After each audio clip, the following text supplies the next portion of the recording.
A very good morning to everyone present. Great to see you here and thank you for coming. So, welcome to Pathfinders Bounce Back episode 6. It's the sixth episode today in our series of 10. Bounce Back is a 10-part talk series, and today is our sixth episode.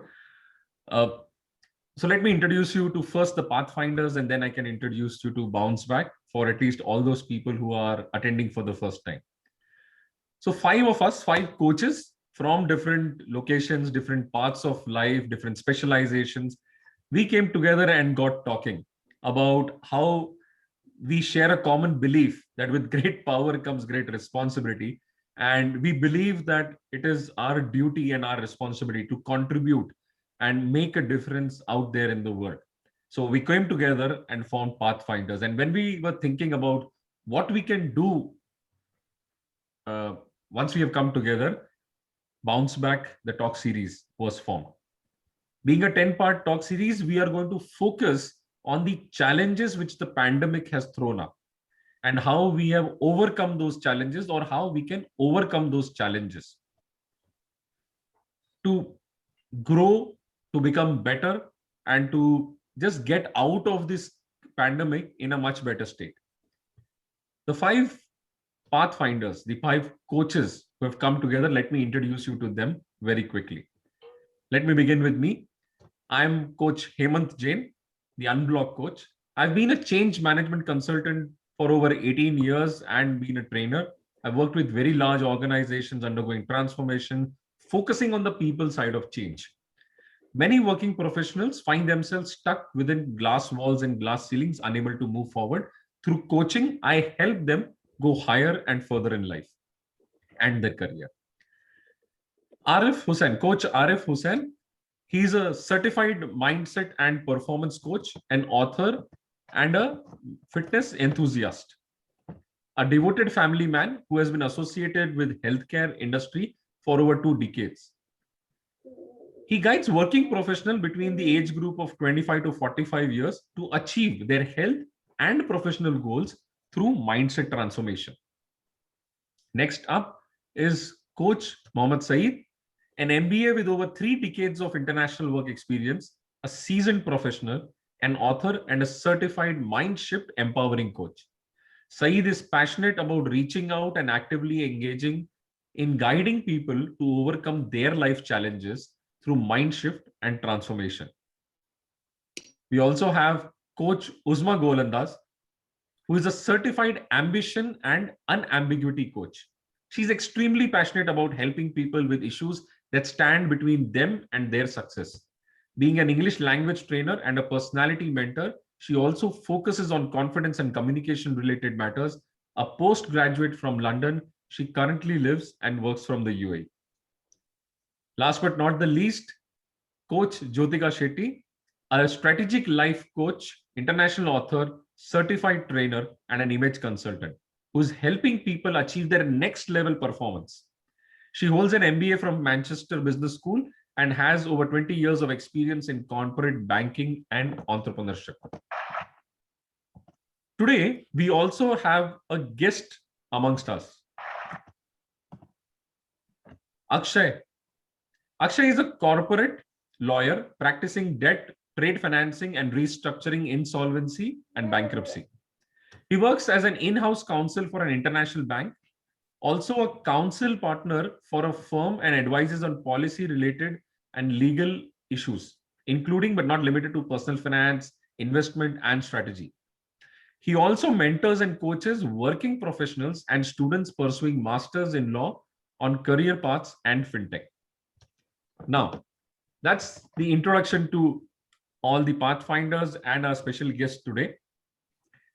Today, we are going to talk about money. And since money is going to be our subject matter and money is a very, very sensitive topic, here comes our fine print and disclaimer. What we are going to share today is based on our personal experiences, is based on what we have learned from a wide variety of sources, including failures in life. right? Failures have taught us a lot of things, and which led to our conversations with many people on what would be the right way to handle money, manage money. So what we express today are personal opinions, learnings which we have gathered. They should not be taken as financial advice. Don't go around investing or taking action based on what we are saying. Our goal and objective today is to set you on the path towards financial literacy and financial planning. Begin to manage your money. Okay, so with that disclaimer, let's begin our conversation about money today. Right? I talked about learning from failures. So let's start with my story a year ago. The pandemic had hit.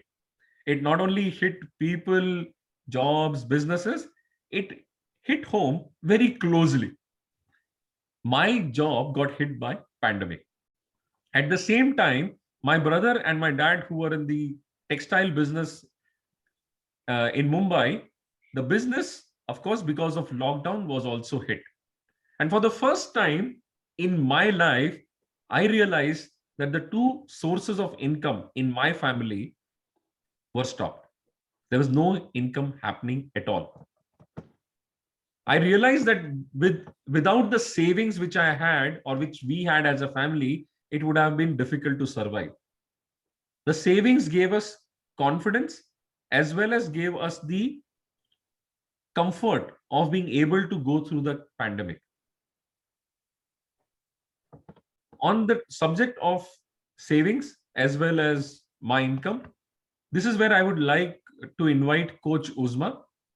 Coach Uzma, could you share your experience, your learnings about these subjects? Hi everyone, good morning. Money is a basic necessity with infinite reasons to have it, crave it, or become greedy about it. But the irony is that for many people, there don't seem to be as many ways to attract it into our lives.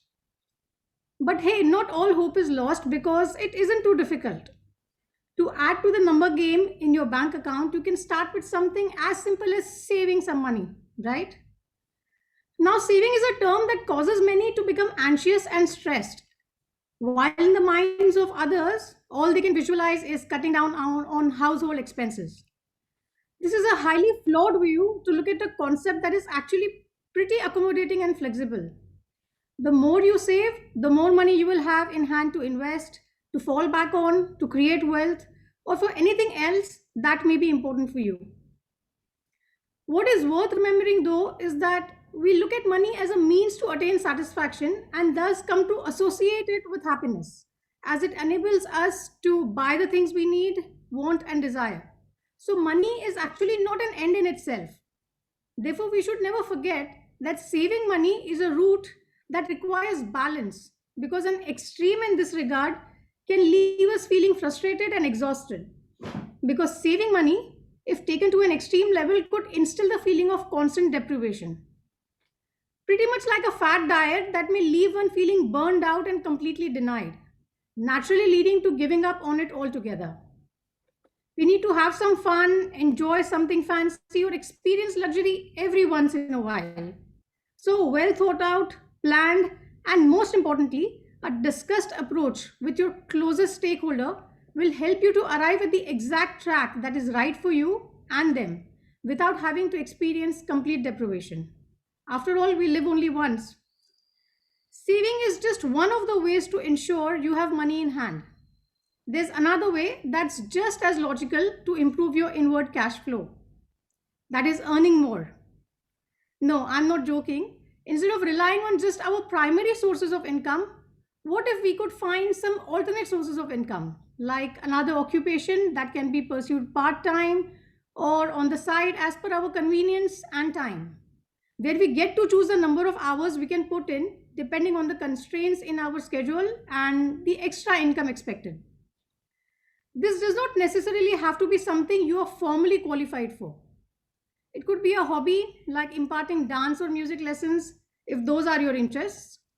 conducting a summer or holiday camp for children if you are innovative and creative enough to keep young minds engaged, swimming lessons, cooking, or baking classes. The ideas for a side hustle are endless. And I haven't yet even mentioned the most common, popular, and overused option of all time, tuition classes, where specific or all subjects can be taught to school or university students. This will mean you have some extra pocket money always, which you can decide to use as you please. So that could translate into a few fancy dinners a month or a quick getaway every couple of months without anything coming out of your savings or primary income. Or it could even serve as an extra special addition to your investments or future planning funds. In fact, this is such a popular concept amongst the wealthy that I recently read in a finance related journal that the billionaires of the world have as many as 7 different sources of income. This is how they got richer even during the pandemic. So basically, what you'll be doing here is that you'll be minimizing the financial deficiency by earning some supplementary vitamin M on the side. Having spoken about savings and maximizing the incoming of your income, it would be kind of like leaving the topic in the lurch if nothing gets spoken about investing in the most precious asset, that is you. We live in a highly competitive environment, which is often described as a rat race or a dog eat dog world. Sounds fierce, right? In such a scenario, investing in yourself is the equivalent of putting on an armor and equipping yourself with the best tool that gives you an edge over competition so that you remain at the top of the game to the best of your ability. This could happen in the form of acquiring a formal education, upgrading your existing skill set, or venturing into an allied or a completely new area of professional skills, which may lead you to your additional source of income. That's what we were just talking about. And do not forget that this could even include something as obvious but extremely ignored aspect of bettering your health or temperament by consulting a professional. Constantly having an edge against your rivals and exhibiting it has become the norm, as no one can afford to lose an opportunity, especially because of the turbulence that we have been experiencing since we entered 2020. But if we let our health suffer, be it in the mental, physical, or the emotional aspect, we are then losing something that is very foundational. And that is the exact opposite of acquiring an edge. Don't you think? Also consider the fact that the education system does not always send you out as a finished product that can deliver its best in the concerned field. There is a huge gap in the skills that the newly churned out freshers have and what is exactly the need of the industry that employs them. This reconciliation can happen only when the importance of what skills we have versus what actually is needed is realized. Now, from my side, I leave you with that thought to decide for yourself. Thank you. Thank you, Usman. I think there was quite a bit of insight out there, whether you talked about too much saving leading to self-deprivation or even about alternative sources of income. And of course, the gem of it all, investing in yourself. So yeah, as you were talking about, I realized that in terms of alternate sources of income, over the years, I hadn't focused on that. I had a good job. I was earning well and I was happy and content. Never even thought of generating or looking at alternate sources of income. For several years, I did not invest in myself. I did not invest in trainings or skill development. It's only very off late, last year at least, when I was hit by the job loss, that I actively started investing in myself. And today I see that a good investment was made. On the savings front, what I did last year when I went through the job loss scenario was actually for the first time consciously started to track my expenses. I became aware of my expenses. Where was I spending the money? Because I had to control and I had to figure out where do I control it. So on that note, Coach Saeed, I would like to hear from you on the subject of how do you go about budgeting or allocation of funds and related areas. Over to you. Thank you, Hemant, and good morning to all the ladies and gentlemen here. Yeah, it's a nice thing you asked, Hemant. The thing is, one common mistake that we all, either it is salaried people or even sometimes it happens with businesses, small businesses especially, that we think whatever is coming, whatever you earn, whatever incoming is available for us to be spent. It is at our disposal, and we end up spending it. And most often, people like us, we spend on impulse buying. Like if I call back now, I don't know where my cyber shot is. I don't know where my Sony Handycam is. I don't know where is my Nikon D90 is. I don't know, but that's a lot of money that I spent. See, all these things we do because either we feel at that time passionate about it, because this consumerism is such a thing that, it makes you feel that your life is incomplete without that product. And you go about buying it because you think you have money with you. Okay. And all these things will lead to a place where you suddenly realize, as you said, when you lost a job, or when I stopped working also, that is when the tap stops, when the trickling stops, then you realize, okay, now where is this money going where? So that's what happened to me also. If I have to talk about myself, when I started my career, when I earned less actually, I had a very good planning. I know where what is going where, especially when I got married. But as I grow in my career and as the things have become nice for me, the abundance has actually set me loose, and I lost control of it, and which has actually landed me into the wrong place. So as far as budgeting concerned, what I would say is that the practice that I had and which worked very well for me is that there is nothing called free money. For everything that you have has to have a name. Okay, you create an envelopes. I mean, in those days, I had physically envelopes in my bag, in my home. But now that we are in a different world years later, so you can create virtual envelopes or buckets, whatever they call it now. So you put money into those buckets for those things in a month, at least a month in advance, for every expense that you have, either it is small or big. Maybe it's electricity bill, maybe your son's school fees, maybe it is your fuel expenses, maybe it's rent, maybe it's taxes, everything. And also those expenses that you, foreseeable expenses, like you want to have a vacation after 1 year. So what it costs, the tickets, the hotels, that everything you plan, you put that money there every month. So by end of the year, you have that money ready with you and you go. And if you don't have it, if you could not put it, don't go. As simple as that. But because most often what we do is, because we have been talking to family about vacation and we have been telling friends about vacation, or because somebody went there, or because somebody bought it, we also do it. Don't do it. Unless you have it with you, you are prepared for it, you are ready for it, don't do it. Because when you do it, you are putting yourself in a vulnerable situation. So what I say is, your salary and your income, whatever is it, it is not available for you to spend. It is for you. It is available for you to plan your future. So everything is not for spending. So everything that you have, expenses that you have now, that you foresee now, should go into those pockets, and whatever is balance, the investments, I think in future our friends will talk about it. The second thing is that we do is, apart from impulse buying, we do an impulse loan.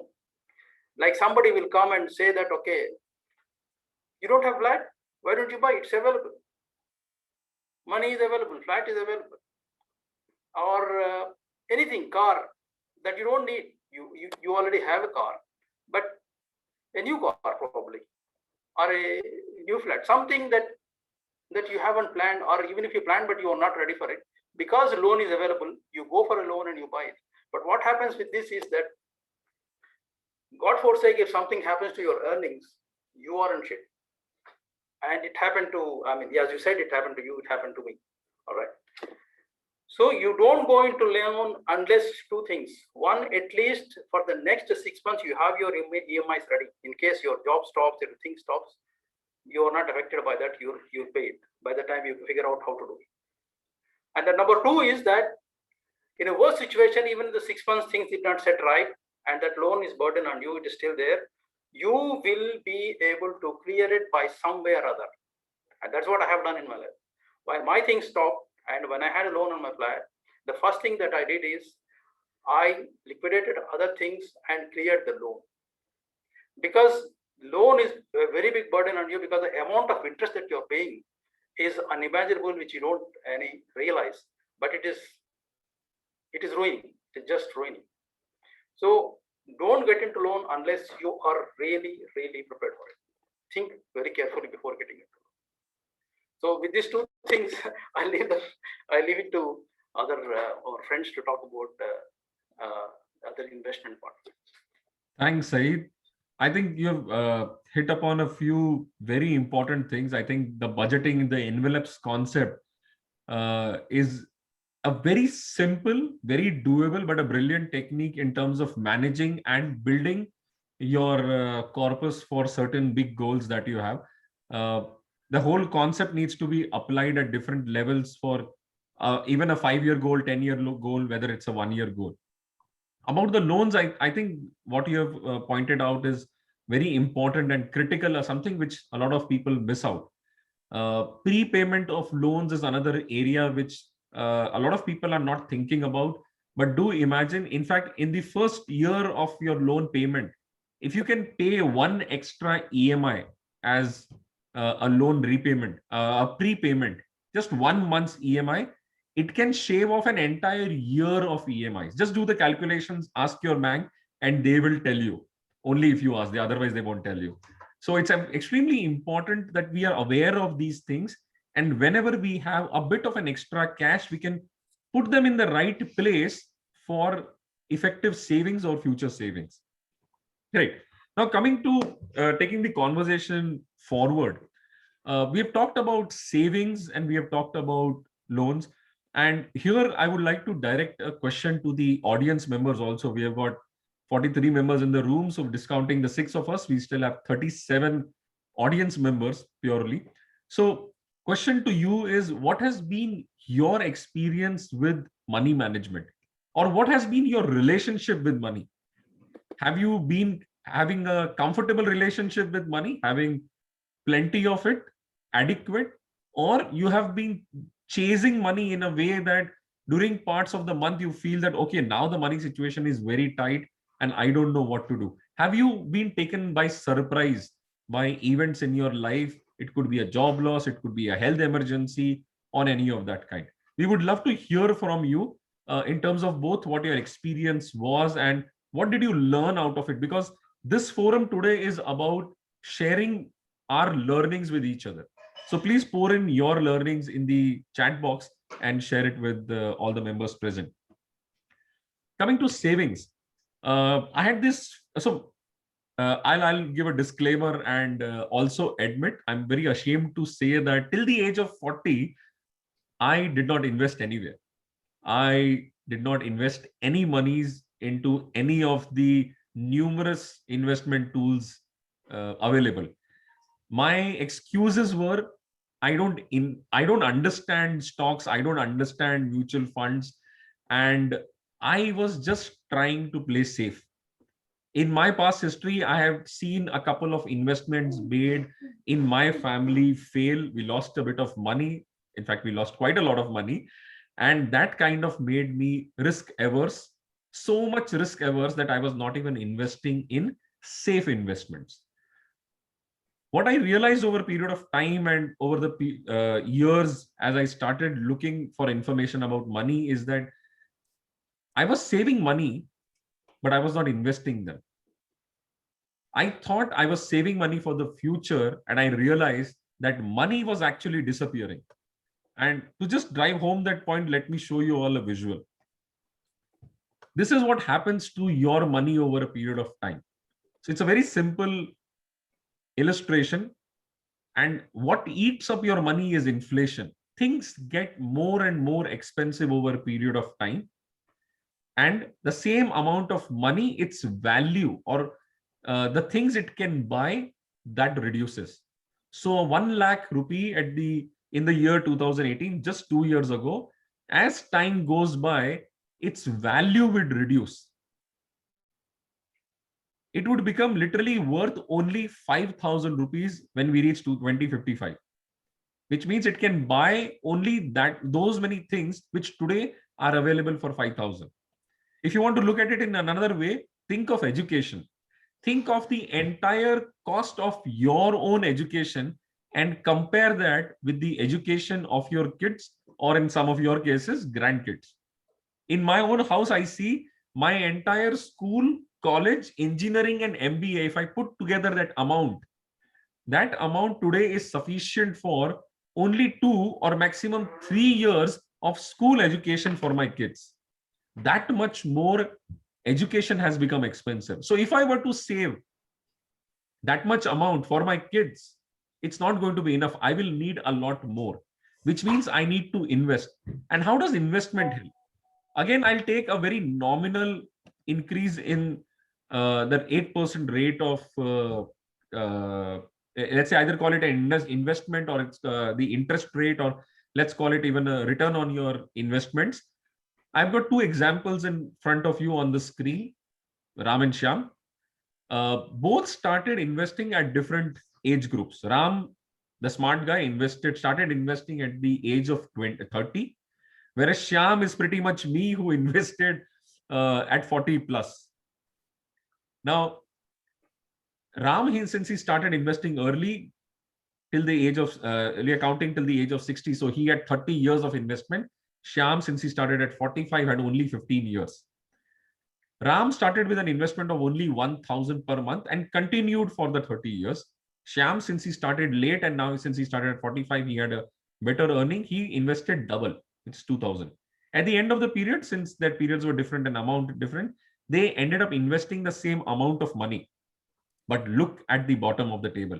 The returns, the total wealth they accumulated. Ram invested a total of 3,60,000 and was sitting on 15 lakhs of wealth at age 60. Whereas Shyam, after investing the same amount, was sitting on only 7 lakhs. It was almost half. Starting early is extremely important, and investing regularly is important. Now just imagine, instead of 1,000, if we were to talk of 10,000. If Ram had been investing 10,000 starting age of 30, he would be sitting on 1.5 crores by the time he reaches 60. His retirement is taken care of, expenses for the children, their education, everything gets taken care of with that kind of a corpus. Let me bring you another example. Why investing early is more important. Why? When I look at this, I got the shock of my life because I started investing at 40. In this example, the first person is saving 1,000 a year for only 10 years, and then he's stopping. He's not investing beyond that. So he saved and invested 1,000 per year from age 25 to 35. That amount has grown to 150,000 by the time this person has reached 65. Whereas another person who started off late and continued investing without stopping. So from 35 to 65, 30 years the person kept investing, but could not reach that 150,000 amount. Now that big a difference it can lead to. So I think what I'm trying to drive home the point is, one, start early in your investment journey. If you haven't been doing till now, start today. Start now. Talk to a financial advisor and start. Don't delay it for waiting for a better market situation, waiting for a better advice, waiting for more information and knowledge. Start off and then be regular and consistent in your investments. Now, coming to the topic of investments, I would like to call Arif. Arif, you have had some experience with investments. So we would love to hear from you and share your lessons learned from investments. You will have to unmute yourself, Arif. Thank you, Hemant, for asking that. I always feel that personal financial management is one subject which is not taught in schools, but it is actually something everyone has to deal with in their lives. And because I have not learned in schools, I learned by failing again and again, right? So though the only investment options I had known from my elderlies were invest in properties, right? I did the same, and I tell you, I have never been happy or contented by my decisions when it came to invest in properties. Maybe the timing was not right when I started it, right? Uh, so in my experience, the only people I had seen earning are the brokers, banks, and the government in the whole process of these property transactions, right? And the two big learnings for me are to have as less of liabilities as you can, and never keep all your eggs in one basket, which is one term code which we have been using it since ages. So there are many options to invest your money in low as well as high risk markets. The higher the risk is, the higher the chances of rewards are. Diversification and planning of funds when you are still earning, not when you have stopped earning, but when you are still earning, help to overcome a sudden setback. And reaching out to experts would help in the long run too. So I have learned this very simple principle that start low and go slow. So this simple principle will be helpful in deciding your appetite for risk taking and remain calm even in the adverse situations, which is very important to see through the peaks and troughs of life. Now, we sometimes take drastic steps when we get into lows of life. The high times are all enjoyed, right? We party, we do all those things. But when it comes to lows, we tend to take very damaging steps, and those steps can actually lead to long negative impact on our lives as well as our close ones. Now, so therefore, start low and go slow. So I tell you one story about mine. So once I had a huge liability. I had one huge home loan, and I was not worried all the time, but it felt like a huge burden at times. And to free myself from that burden, it became like one of the long-term goals that I had not planned at all. No, I made several strategies to overcome that. One was to increase my income, to which there are limitations, and then invest some amount in different places every month so that I could build a corpus which can help me relieve from the huge loan I had. Again, depended on my income, but at least I was prepared. I wanted to have an insurance for the same amount in case something happens, but by God's grace, I could clear off the dues without getting into it. Right. So leaving a liability in legacy would be the last thing I wanted to leave for my next generation. Now, the financial instruments that helped me in this time of need were actually the PPF, the various kinds of insurances, mutual funds. So these were all basics. As I am financially not that literate, there is a lot of difference in learning theories in books and the implementation that depends on market risk. So my only suggestion to youngsters, as you have already mentioned, is start planning your financial goals as early as possible. Start learning about how much to spend, save, invest, and also leave the legacy depending on your income. And do not put all your eggs in one basket. Now, there are a lot many options which you can learn and make your money work for you. What you have to do is reach out for help. You don't need to be a one-man army. Over to you, Iman. Yes, I think eggs and baskets, we need to learn about all the eggs and all the various baskets that are available out there. And I think Akshay will also tell us about some of the new baskets which are emerging on the financial landscape for investment. Okay, so I think amongst the four of us, we have talked about the salaried person. We also touched upon savings and things like that. But there are a lot of businessmen out there. I think they were also badly hit during the last 1 year where complete business shutdowns were there. A lot of people are, even in normal times, non-pandemic times, struggling with their business, the way they see business as an income source or a wealth generation source. So one is that. Second thing, the last 1 year, people have been taken by surprise by their insurances. Whether it was life insurance or whether it was health insurance, on both areas, people had a lot of surprises. So I would like to invite Coach Jyotika to touch upon these two subjects, because I think amongst the five of us, she has the most business experience. Over to you, Jyotika. Thank you, Hemant, and a very good morning to all the audience present here today, including our special guest, Akshay Arora. Well, yeah, it's very true that as far as business is concerned, we need to take care of a few things. First of all, for the past few years, my husband and I have been in business for the last 22 years. And we run our own contracting company back in Dubai. From that point onwards, I have met so many people that most of them have this aspiration of setting up a business. Now, yes, my husband was one of them, and we started off a business way back in the year 1999. Now, the idea when people start businesses that all the eggs go into one basket, which means that whatever resources you have, you put into doing your business.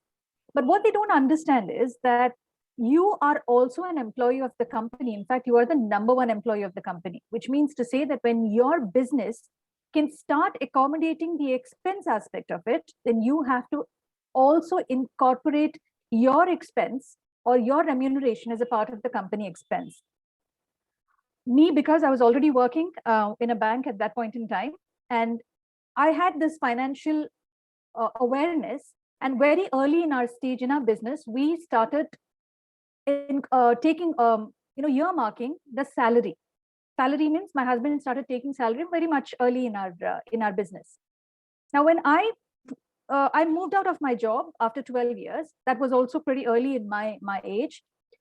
And when I joined as an executive director, I was formally inducted as the director of the company. I was also equally given a salary. Now, do not mix your profit aspect into your remuneration aspect. There are two different things.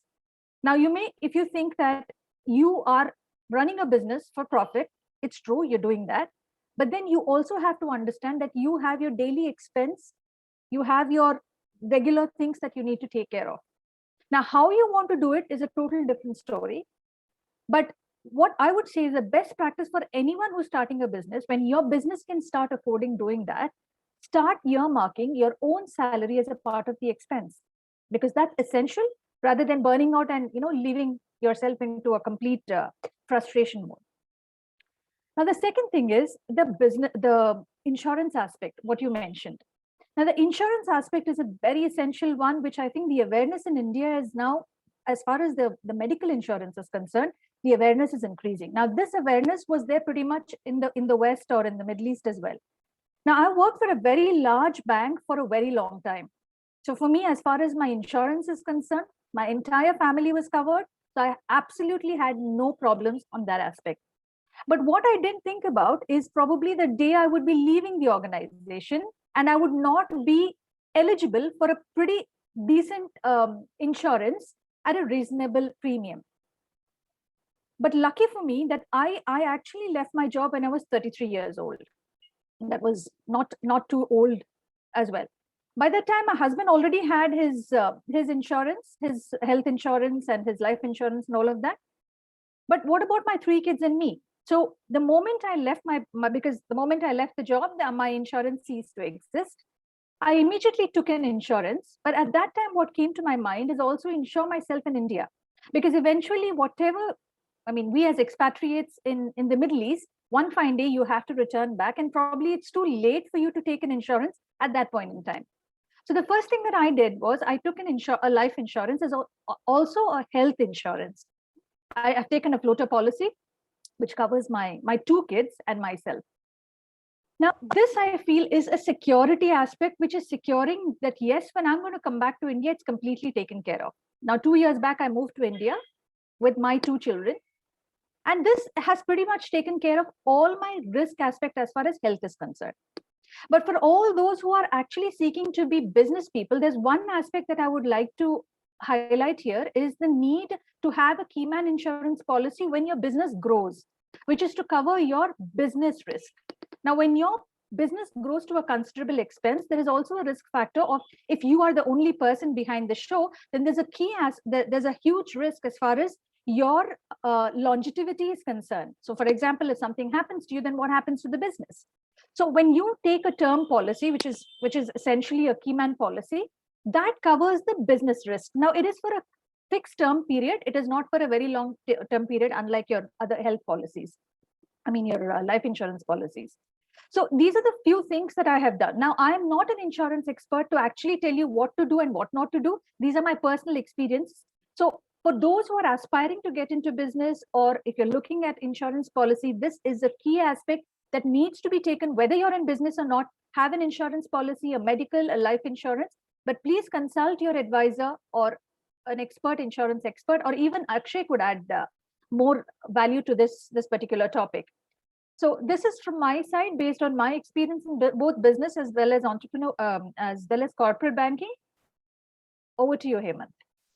Thank you, Jyotika. Those were interesting insights and quite an eye-opener for at least a few people in terms of how the businessman should be thinking about his or her role into business and their place in terms of drawing a salary, as well as from the insurance perspective. Interesting ones.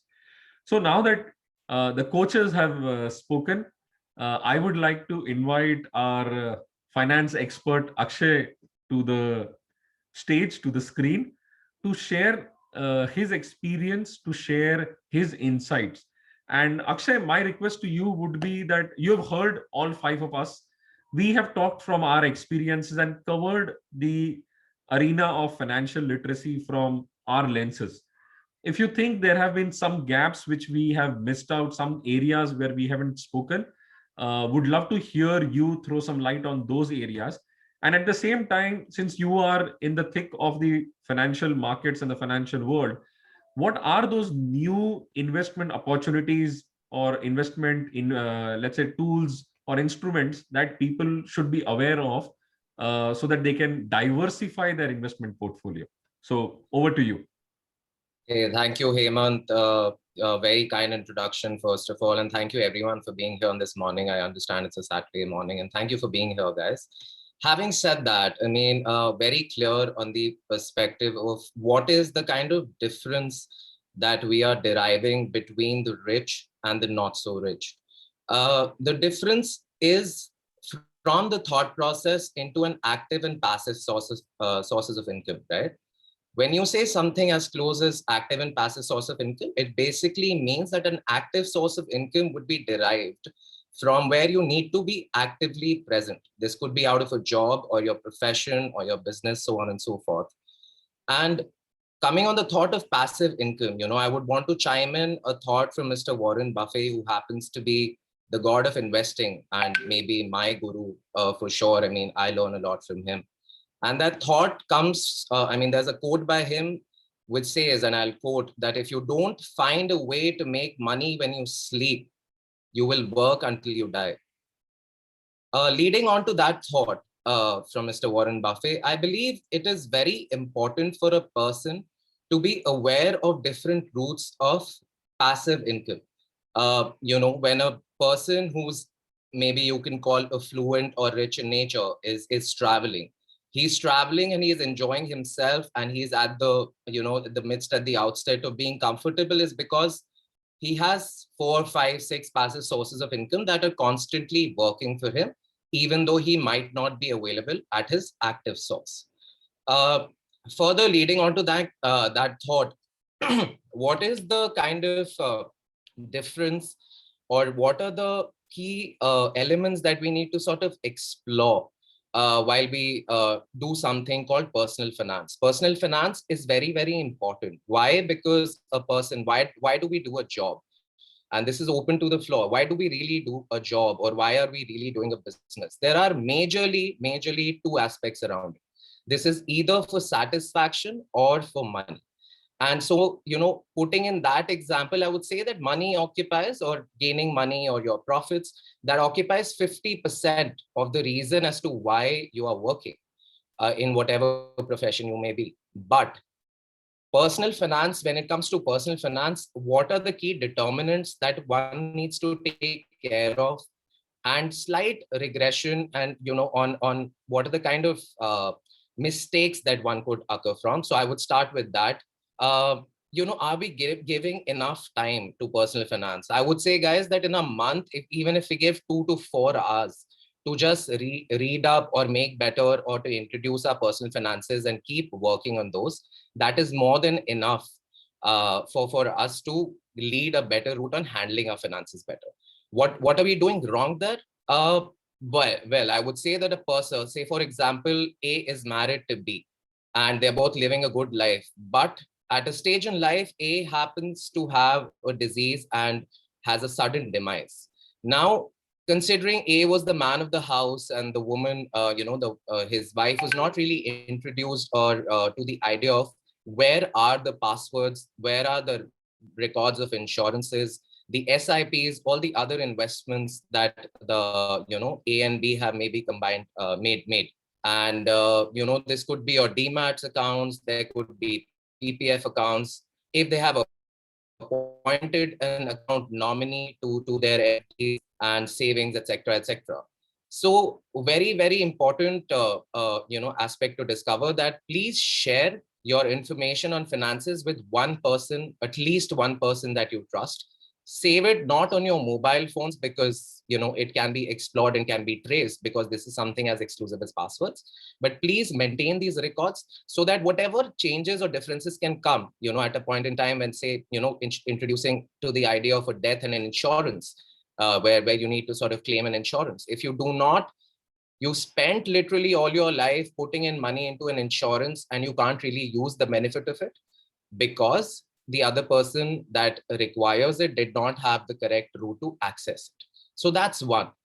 Having said that, I would touch up on the aspect of financial literacy, which is not taught in schools. Financial literacy is something that maybe I would suggest most schools, I mean, if they take my suggestion there, to introduce that, because every person technically at whatever stage or point in life there are needs to be financially literate, some more, some less. That could differ depending on the time, experience, and the interest in it, but it's required for sure.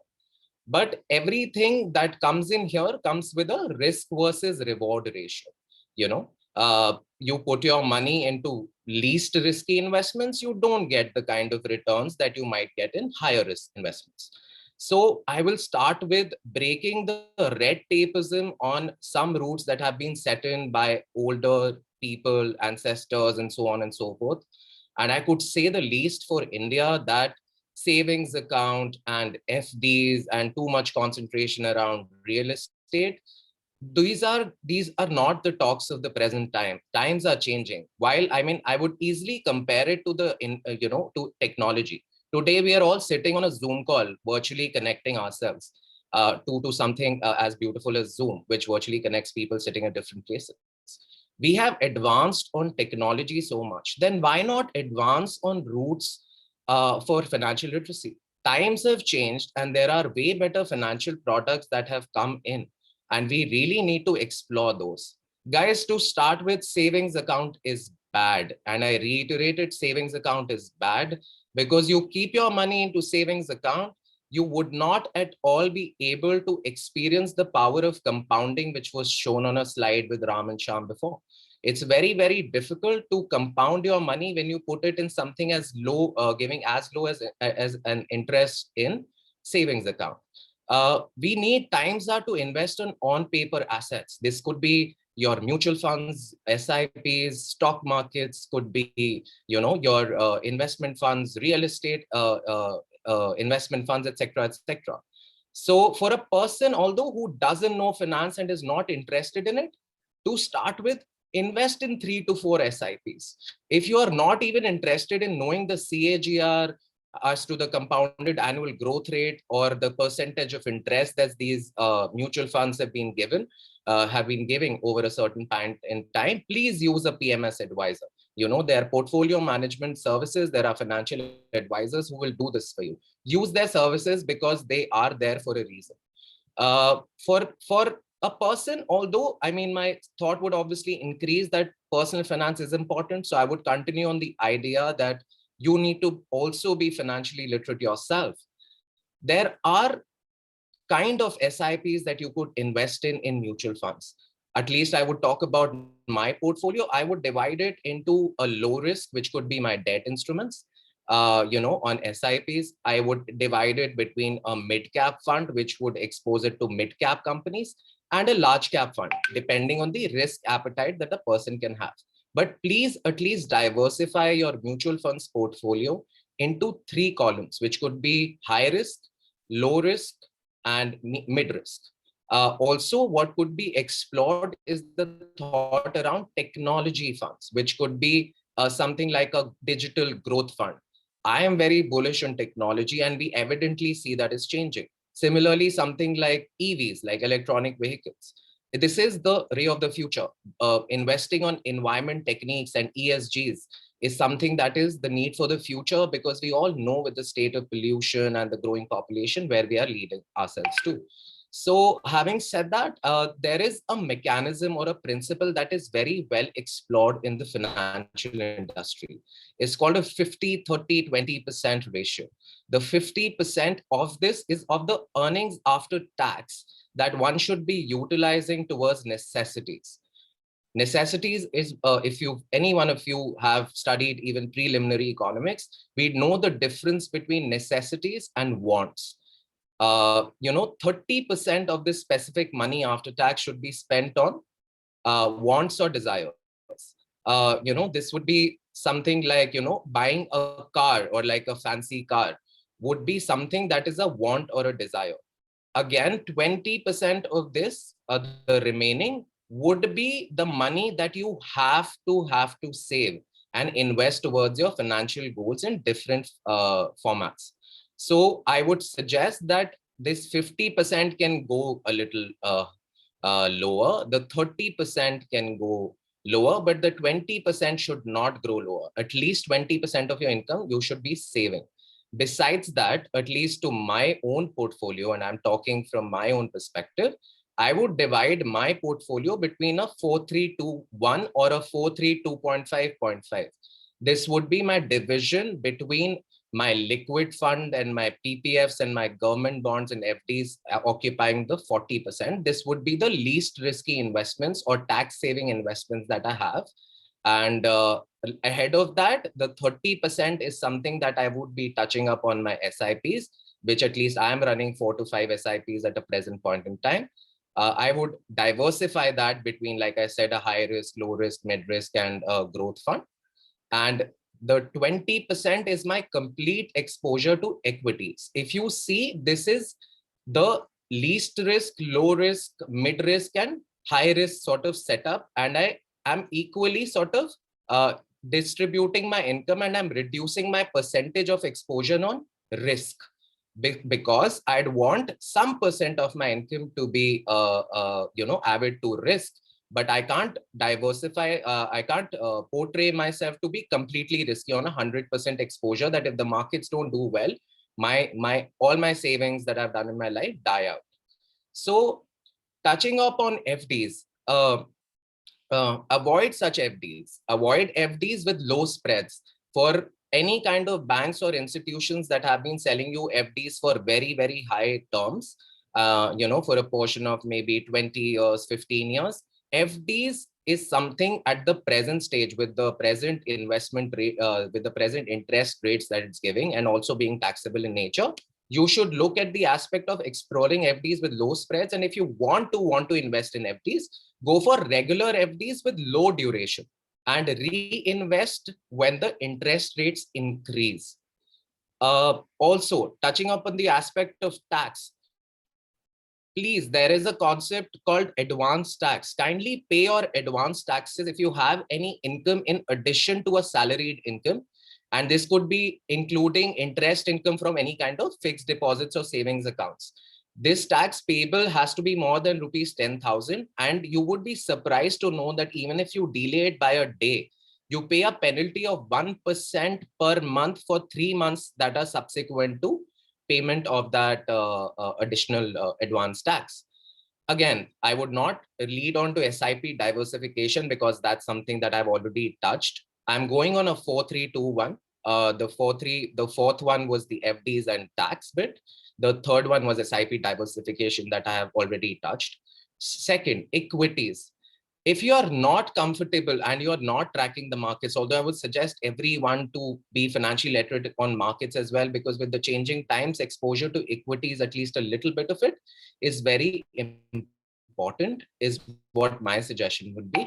But you can lead on to something as good as coffee can investing. Just invest in companies which have a market cap of 100 crores, have a revenue growth of 10%, at least greater than 10%, and a return on capital employed more than 15% in the last 10 years. Okay. And the least suggested suggestion that I although invest in, because I am okay with losing that sort of money, is crypto.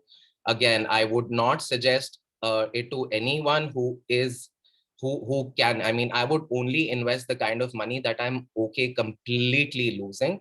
If I have to invest in the likes of a crypto, if I have to invest in like a Bitcoin or Ethereum or something like that. So this is the 4-3-2-1 mechanism. Now, quick trivia, guys. Quick trivia on specific thoughts on salaried incomes. Very, very well explored under Section 80C PPFs. PPFs, although well explored, would not give you the same rate of interest as compared to a voluntary provident fund. In today's time, a PPF would give you 7.1% interest as compared to a voluntary provident which would give you 8.5% interest. There are minor differences. I'm not going to get into specifications, but please contact your employers in knowing more about voluntary provident funds and saving your investments and putting in like your tax savings onto VPFs instead of PPFs. Again, real estate. We have the red tapeism around, please, let's buy a house. My father would tell me the same. And I have tried to change his thought process around real estate as well. Guys, there is something called Real Estate Investment Trust. This has been introduced. And you would be surprised to know that you can invest as little with the amendment in it. You can invest as little as 15,000 rupees as far as you have a DMAT account and own little portions of the prime most commercial properties in the country. I'm sitting out of Bombay, and Bandra Kurla complex is one of the prime most areas for commercial properties. I could be a small little investor in a property that has an exponential growth path, which could be, a commercial property. So try to know more about REITs, REITs, they're called REITs in short.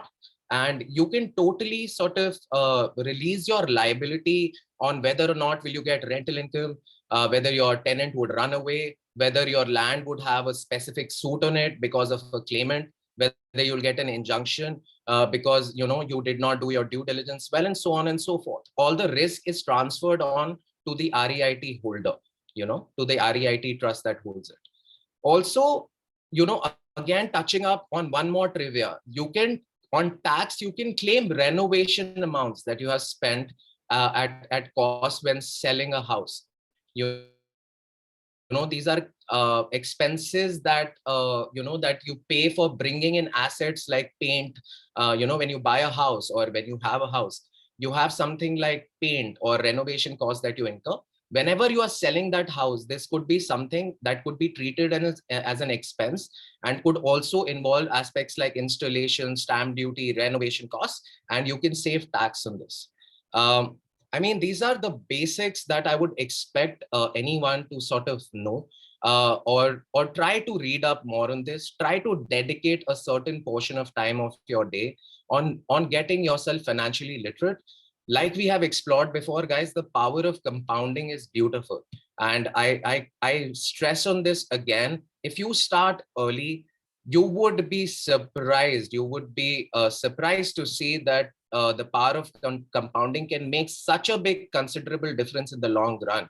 Also, sometimes it does not matter as to how much you are earning, because I don't think we can change that. You can, but that's not the aspect that we are looking at it right now.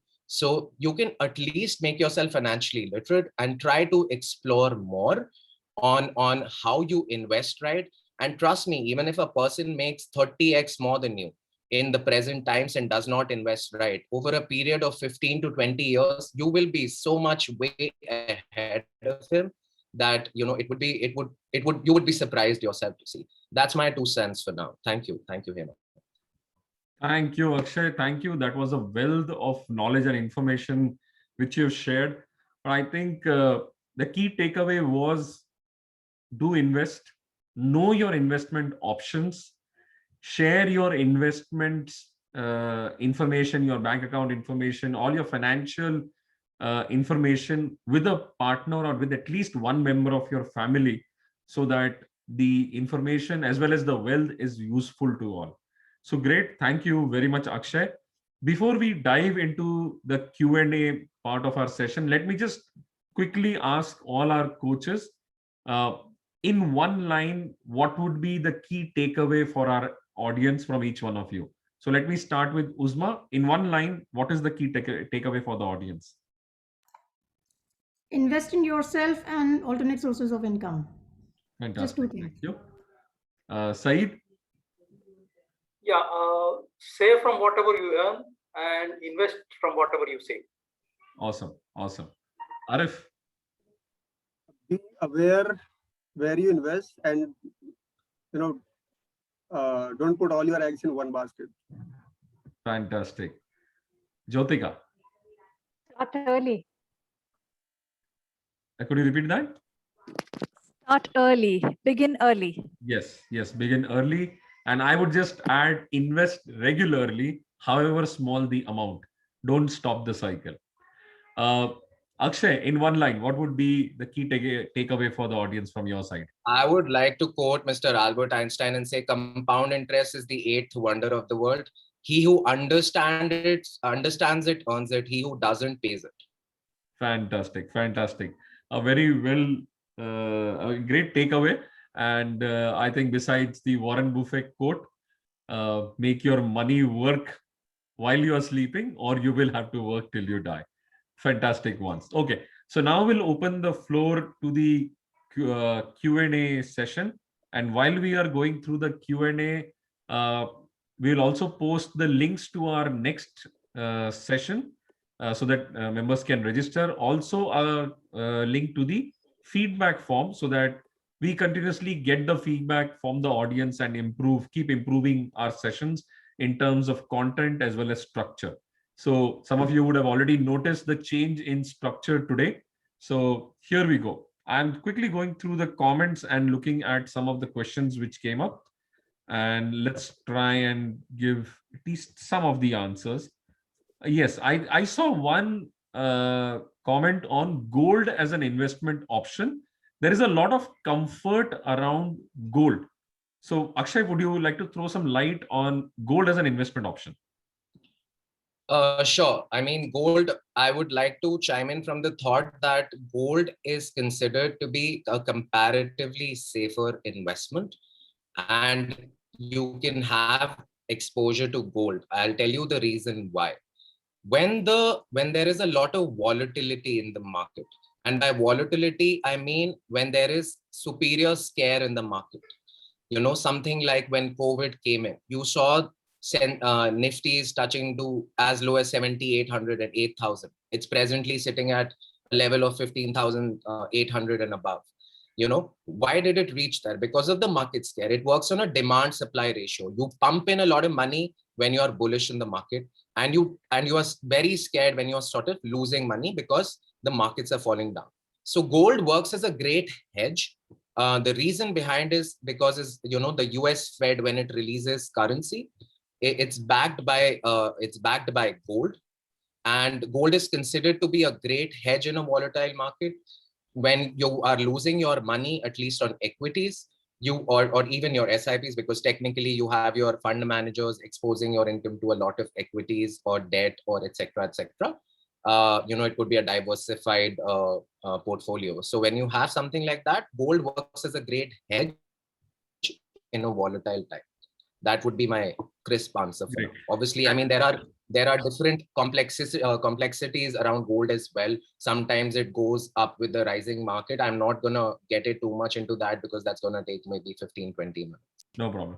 But I think one more additional point, if we have to give to the audience, that those who would like to get into that a little further and read up about it, traditionally we all have been investing in the physical gold. We go out, pay money and buy gold. Now you have got the options of buying virtual gold or electronic gold also. So do research a bit about that. Sometimes that may be useful. Even on that, Hemant, sorry to barge in, but even on that, try to explore the routes of ETFs, exchange traded funds on gold. They work as a great route. You do not, I mean, you save up on making charges that you'd have. And physical gold also would considerably sell at a slightly lower rate.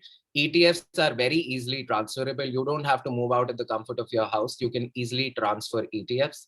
So hence ETFs, I would say, is the best explored route on gold, at least in the present.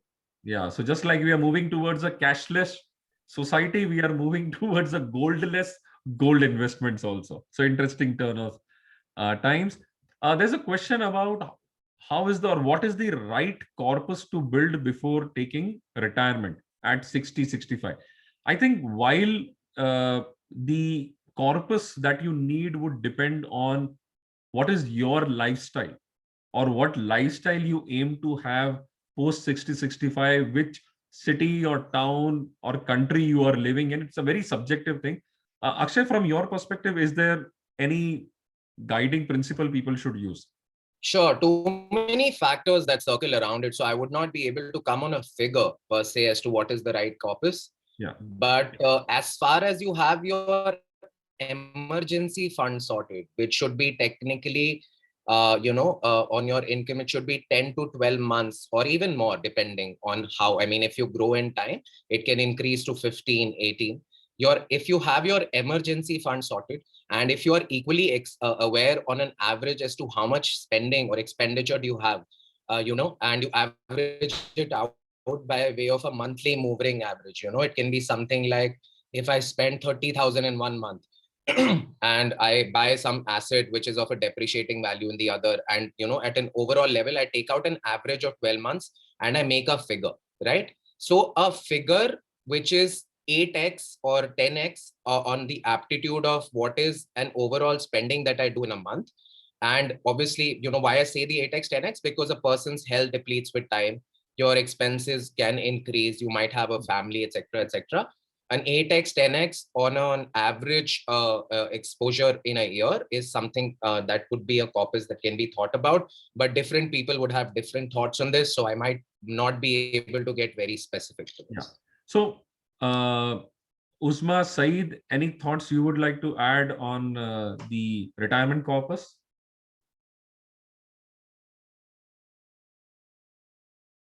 Jyotika, Arif, anybody?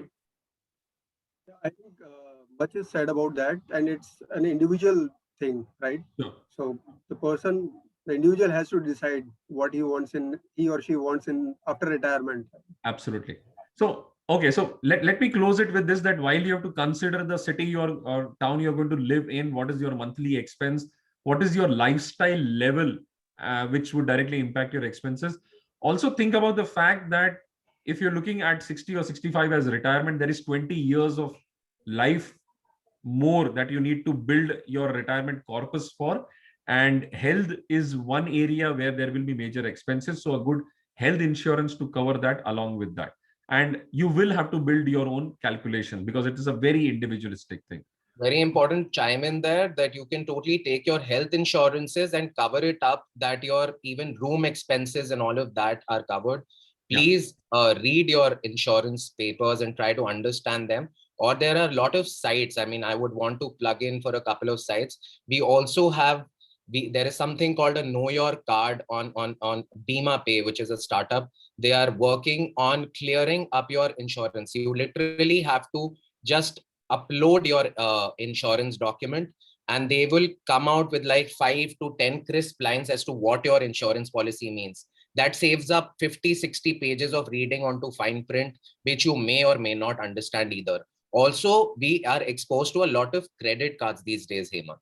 We all, I mean, technically, most of us, at least the newer generation, would revolve around credit cards. What we buy credit cards around the thought process that, okay, I mean, when I bought my first credit card, I was getting a Zomato Gold 1+1 offer in it. I was getting a free membership. and hence I bought my credit card. But with time, I realized that now when I buy a credit card, I look at the kind of hidden insurances on my credit card. You know, in case I'm missing on a flight, my credit, and I have booked it with my credit card, I can save up. You know, I can claim that amount. If I if I'm sort of making, you know, if my baggage is lost on a travel, international or national or, you know, domestic, I can save up on that. So, I mean, these are aspects that I look at. So I would want to plug in Bima Pay as a startup, guys. Please check them out. Sure, sure. So, ladies and gentlemen, KYC, know your credit card and the benefits it is offering to you. And I think just to slide it in there, always pay your credit card bills before time. Never get into the zone of paying the interest because they are exorbitant. Okay. We had questions about SIP mutual funds. Yes, they are the safe investments for everybody. Okay.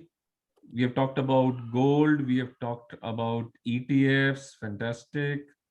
Yeah, there was one question specifically. Not sure if we have the answer, but what are the advantages of getting a ULIP and a traditional insurance policy, or should they be avoided? Anybody wants to share any thoughts on that, or is it too much for us to share? Because I have no idea about these two things personally. Will you repeat your question, Hemant? Okay. What are the advantages of getting ULIP and a traditional insurance policy, or should they be avoided? ULIP, I can suggest, I mean, I would completely say that ULIP is not a great policy to be it. Okay. As far as, you know, as far as you have your health insurances sorted, the next thing that you should be looking at when you're getting ahead of your 30s, in your starting 30s, between 30 to 33 is when your premiums would be low as well. Try looking at term insurances. ULIPs are complicated policies, and by most financial advisors, at least if they are not trying to befool you, would sort of advise against ULIPs. So I would say you can totally stay away from ULIPs. Okay. Okay. Fantastic. Fantastic. I think those are the questions which I was able to see. Any questions added in the last 2 minutes? Okay. Nothing here. So I don't have any more questions. We have Alex who would like to share something. Alex, are you able to unmute yourself? Yeah. Yes, Alex. Hi, Hemant. Yeah, you know, like when I got the mailer from Jyotika, I thought this is something. I am a personal finance evangelist, and I thought, let me see what are the things that are being shared here. What I found is, you know, I'm a great follower of Warren Buffett, and in that, most of us, we have forgotten many things. We are very good at earning an income, but when it comes to managing it, we are pathetic. Some basic ground rules, ULIPs to be avoided, just like the previous speaker said, they are weapons of mass wealth destructions. Money back policies to be avoided. Anything that any agent, insurance agent sells has to be avoided. The only good policy for us is a pure term insurance with no return of premium. Do not take that, because that again, never mix investment and insurance. ULIP is a pathetic thing. None of the insurance companies will sell you a term policy because they make the lowest money on that. Most of us have been sold LICs by family, friends, or relatives, though.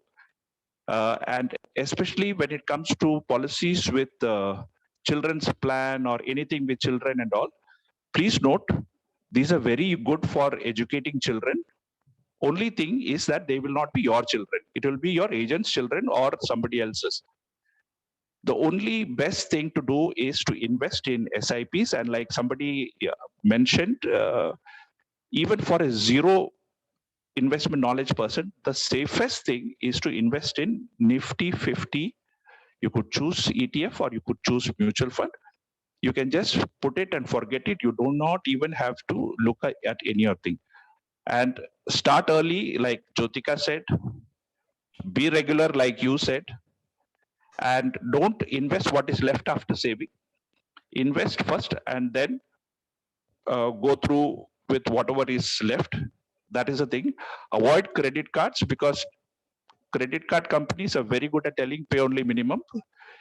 If you pay only the minimum, you will pay for your lifetime and you will not finish it. Just like the earlier speaker said, if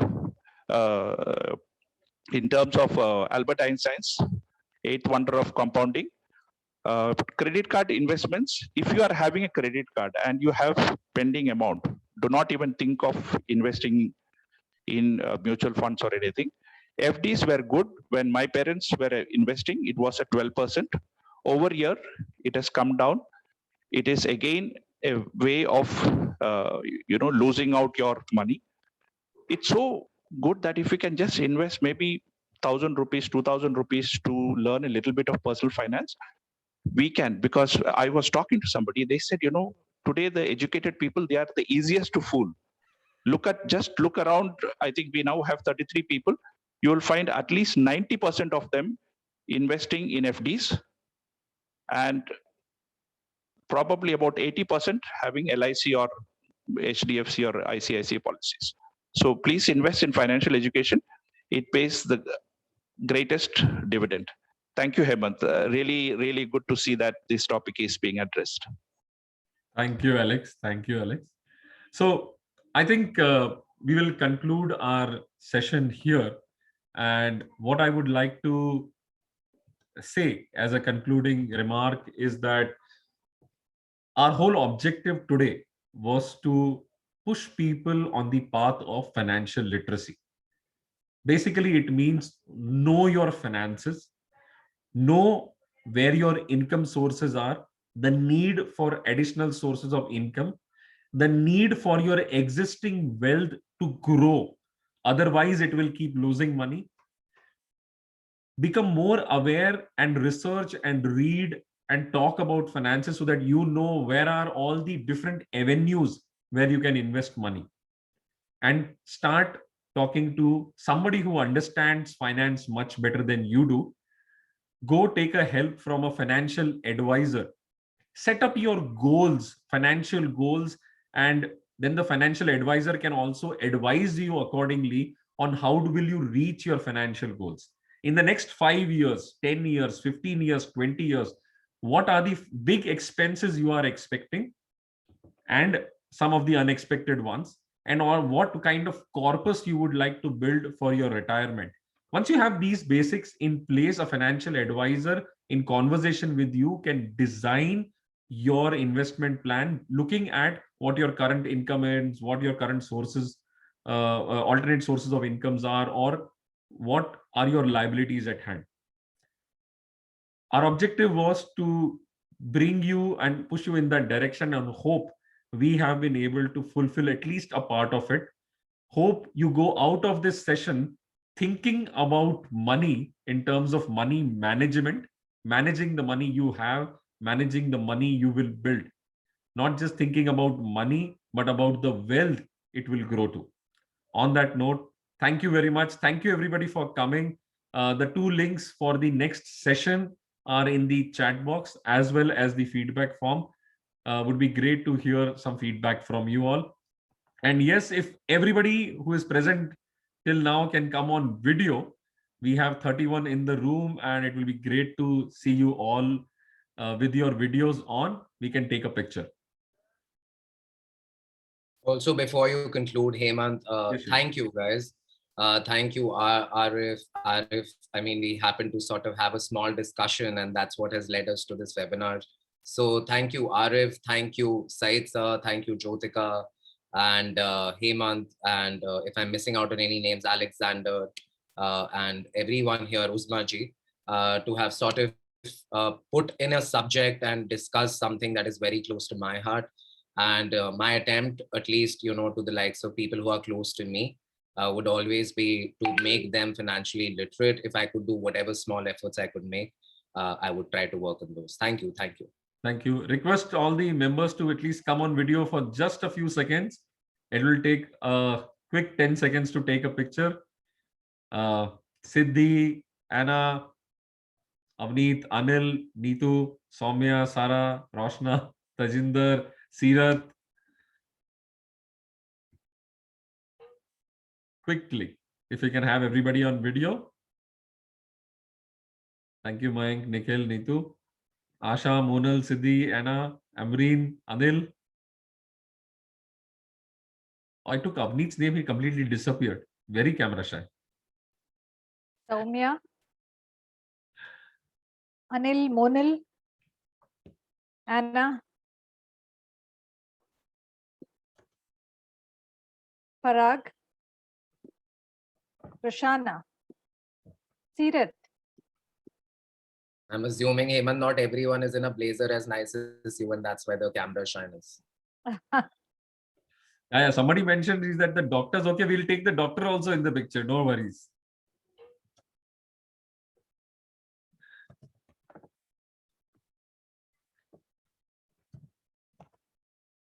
Okay. Okay, I've at least captured one.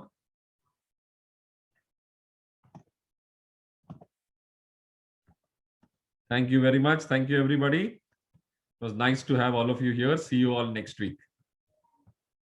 Thank you, guys. Thank you for coming. Yeah, thank you. Hold on, Akshay. Let's take a picture of 6 of us. So I think we have. Thank you, audience. See you next week. But recording and Facebook Live has to be stopped. Yes, I'll do that.